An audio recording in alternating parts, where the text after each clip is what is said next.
আজকে আবু সাঈদের কথা মনে পড়ছে আমাদের, যে আবু সাঈদের ছবি বাংলাদেশের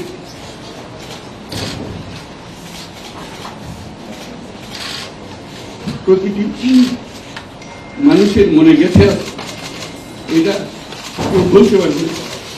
এই স্বাধীনতাটা আমাদেরকে রক্ষা করতেই হবে। পুরনো চিন্তা দিয়ে এটার মুক্তি আমাদের হবে না কেন, তারা দুনিয়া চলতে যারা এটা সম্ভব করেছে, যে তরুণ সমাজ,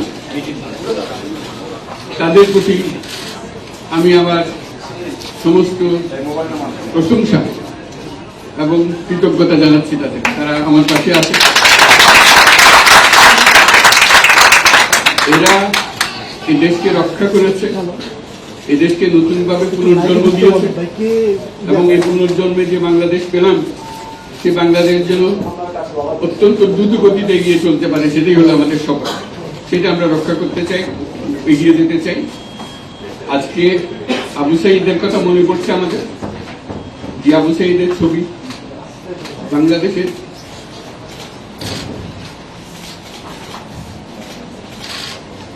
প্রতিটি মানুষের মনে গেছে আছে, এটা কেউ বলতে পারবে না। কি অবিশ্বাস্য একটা সাহসী যুবক,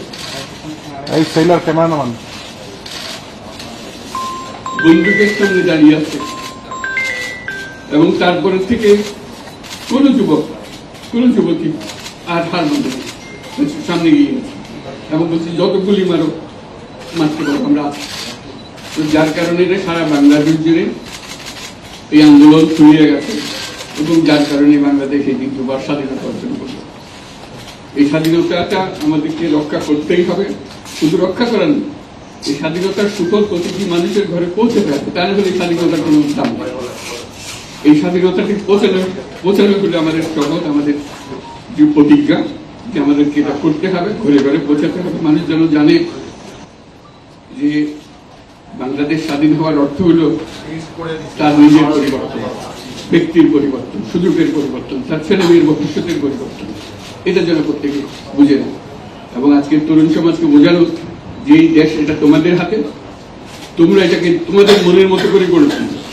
তোমরা যেভাবে স্বাধীন করতে পেরেছো, তোমরা এটাকে তোমাদের মনের মতো করে গড়তেও পারো এবং তোমাদের দেখে সারা দুনিয়া শিখবে কিভাবে একটা দেশ, একটা তরুণ সমাজ গ্রহণ করতে পারে এবং তাকে বাধ্য করতে পারে। তাদেরকে আমি বারে বারে এমনি উপদেশ দিই যে পুরনোদের বাদ দাও, তাদের এই পুরনো চিন্তা দিয়ে এটার মুক্তি আমাদের হবে না কেন, তারা দুনিয়া চলতে শুধু বাংলাদেশের কথা নয়, তারা দুনিয়ার কথা বলছে। তোমাদের মধ্যে যে শক্তি আছে, যে ক্রিয়েটিভিটি আছে, সৃজনশীলতা আছে, সেই সৃজনশীলতাকেও কাজে লাগাতে হবে। এটা